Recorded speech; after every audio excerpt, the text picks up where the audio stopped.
In this video, I want to show you how to modify a particular style so that each instance of it will begin on a new page.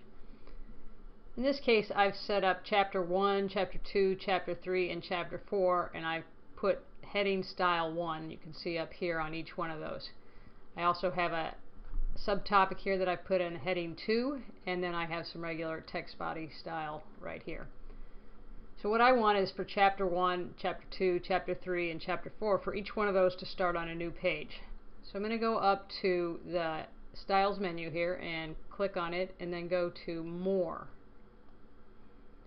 Then I've got the Styles and Formatting pop up, and I want to right click on Heading 1 and then left click on Modify.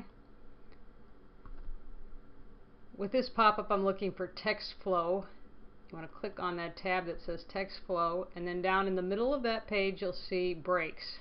You want to insert, and I want to insert the type of break I want is a page break, so I don't need to change that, and the position I want that is before the heading, and so I don't want to change that either, and I'm going to go ahead and click OK.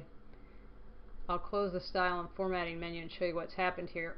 Now you don't see chapters 2, 3, or 4 on page 1 anymore. But if I scroll down, on page 2 I've got Chapter 2, page 3 I have Chapter 3, and on page 4 I have Chapter 4. So each instance now starts on a new page. I hope that helps.